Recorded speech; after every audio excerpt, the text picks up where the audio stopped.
everything that we've been doing by hand can be done using the graphing calculator. And I'm going to show you how to do that today. And the goal is to be able to do both. You can graph regular lines on the graphing calculator too. And I know some of you have played around with your calculators a little bit and sort of discovered some stuff, and that's good. Okay, I encourage you to do that. This is the TI 84 Plus CE. Some of you have this type of thing, and if you notice here, this is the sort of standard thing they put on there, right? Not only can you put graphs on it, but you can get a table. It will generate a table that has all the values. So notice this is in blue, and the CEs have the LCD screen, so they'll give you different colors for different graphs. And so I'm going to show you how to come up with this on. This is the equation that's graphed, this blue one. This is the table of values that goes with that, and the calculator will give all of that to you. Okay, so I'm going to show you how to do that today. So this is, again, if you have a different model of this, or if you have a Casio, you're just gonna want to get to the same place. The y equals screen is really where we want to get to. Okay, and the y equals button on the TIs is right there at the top left. Okay, so go ahead and hit that button and get your y equals screen. Again, if you guys have those Casios, hit the menu and hit graph, and it should take you to that y equals screen. Okay, and this is what it looks like. Oh, hold on a second. So, and then once we type everything in the y equals screen, we're going to hit graph to draw the graph. And then, eventually, so that's where the graph button is over there, top right. And then eventually, we're going to come up with the table for that equation, and that table is above the graph button. So this is a key screen here. Actually, if you want to take a picture of this screen, for those of you trying to take notes, this would be a good place to take a picture. Even if you have a Casio, hey, this is important. Even if you have a Casio, many of these functions are there. The trick is trying to find them, and I will help you try to find them. Like I said, most everything comes from the menu button on the Casios, but otherwise, these three functions on the TIs are going to be the same, and they'll be in the same place, even though it might look a little bit different. But these are the things that we're going to be using in order to get our points, in order to get our vertex, our y-intercept, our graph, all that stuff, okay? So let's go to an equation, okay? Now, this equation should be familiar to us because this was the equation I used on the very first day that I introduced this section to begin with, okay? F of x equals x squared minus 4x. Now, the thing that's important is when you see your equation, a lot of times they put it in function notation like this, where they have this f of x. This just means y. Okay, if this was g of x or h of x or whatever, it just means y. And so that's where we say that whole idea of the y equals screen is really important. So what we want to do is press the y equals button. And this is the screen that should come up for you, or something like that, okay? What's important for the TIs, notice here that my plots, none of those are darkened in. They're not highlighted. They're all off.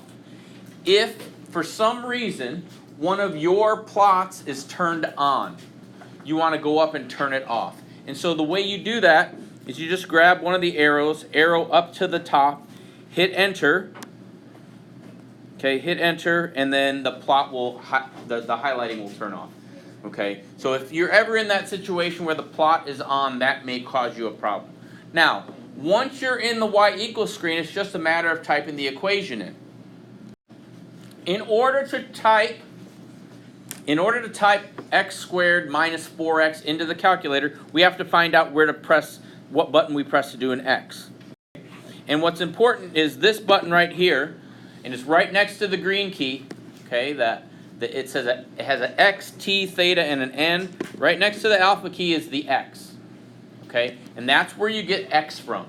So what I want you to do is type this equation just in y1, type in x squared minus 4x. One thing to be careful of, there is a difference between a subtraction sign and a negative sign.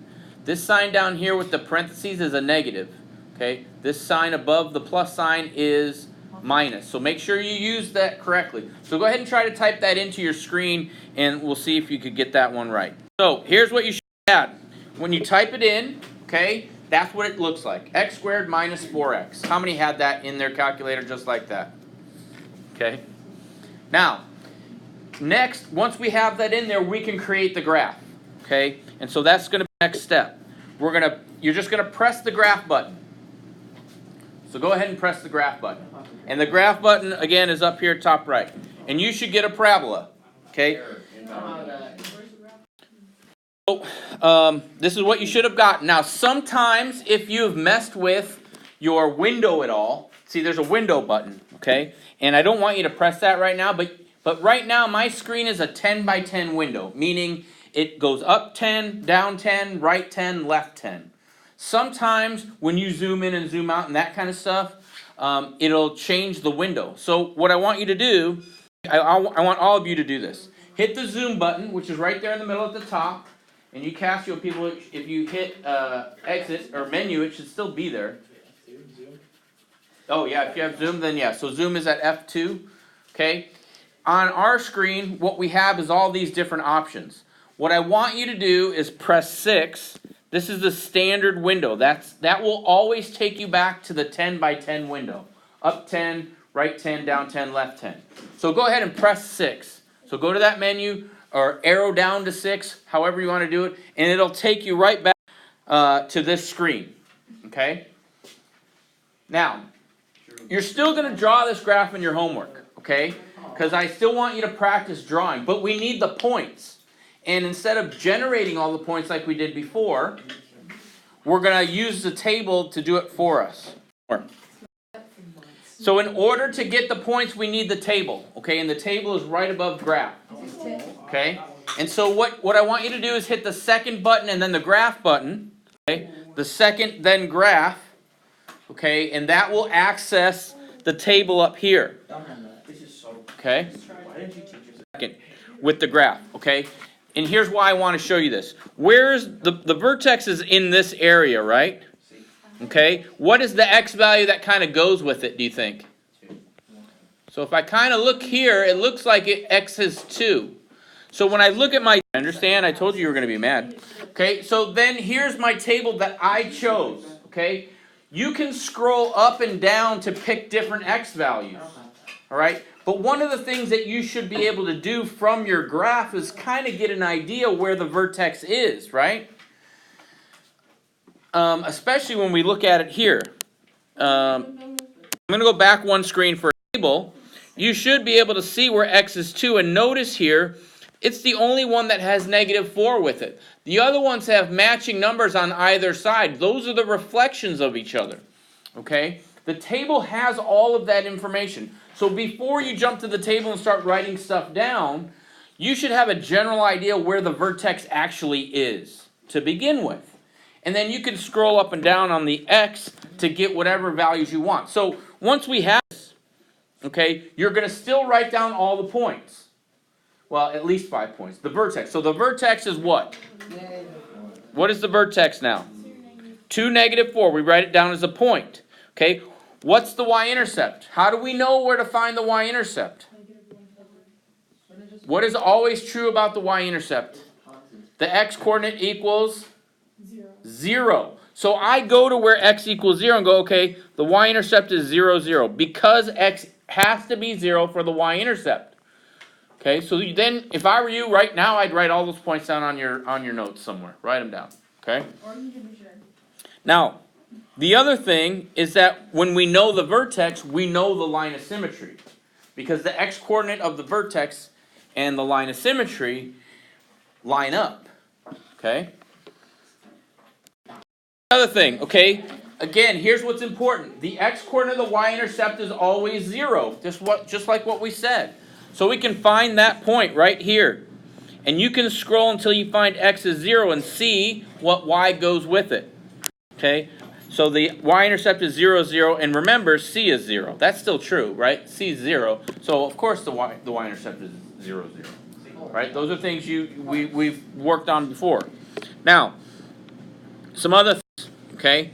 The calculator will find the vertex for you, too, in case you couldn't figure it out from looking at the graph and then also looking at the table. The calculator will do it for you. And the function that we're going to use is this calculate up here, okay? All right, so we hit second, then trace. This is the trace button, right? That's how we get to calculate. You hit that, you'll get a screen that looks like this, okay? Second calculate looks like this screen. Now, the question that you have to ask yourself before you move on from here is, does this equation have a minimum or a maximum? There's a minimum. Okay, so when it opens up the way it did, right? The parabola looks kind of like this. The vertex is down here somewhere, okay? So therefore, it is a minimum, okay? If it opened upside down, the other way, there would be a maximum. But in this case, it has a minimum. So what you need to do is press number 3, minimum. This is important, okay? If it opened the other way, then you do number 4 for maximum, okay? So you go ahead and press minimum, arrow down to number 3, whatever, however you want to do it, okay? And then you're going to get a screen that looks like this, okay? It's asking you for the left bound, okay? All you have to do, because now you've got this blinking cursor on there, right? Arrow to the left of the vertex. Doesn't matter where. Just anywhere to the left of the vertex. Use your right and left arrows to move. And it doesn't matter. So long as it's left of the vertex, hit enter. We don't care what the points are. So just go ahead and hit enter. Then what's going to happen is it's going to ask the right bound. And so you do the same thing except move it to the right of the vertex. Move it to the right of the vertex and a little ways right. It doesn't matter. Just so long as it's right of the vertex, and hit enter again. Okay? Then it's going to ask for a guess. Okay? You can hit enter again, or you can try to, if you really want, if you want to move it to where you think the vertex is, you can, but you don't have to. It literally, you don't have to guess. Okay? You can just hit enter again, and it will then tell you the vertex. Now, here's the thing about it. Okay? The calculator is going to give you a weird number like this. 1.99999999, that's 2, okay? So, and it's always going to do it like that. It's going to give you this weird, funky number, okay? So, after you're at the guess screen, just hit enter again, and it will tell you, it's a minimum. It'll tell you the coordinates of it, and so you just got to write it down, okay? So, then you can write the equation for the line of symmetry. What's the equation for the line of symmetry then for this? Yes. Equation for the line of symmetry. X equals 2. I did something wrong. So all of this that I recorded all of this, I'm going to upload it, I'll put it in with the assignment. But literally all you need to do for your homework tonight is go in, type these things into the calculator. I still want you to graph by hand with the points from the table. But it generates all the information for you. I still want you to write the vertex down. I still want you to write the equation for the axis of symmetry down. But the information is all generated from the calculator. Okay, and I will upload this so that it's there for you to go over and review as you're working through these problems. Okay.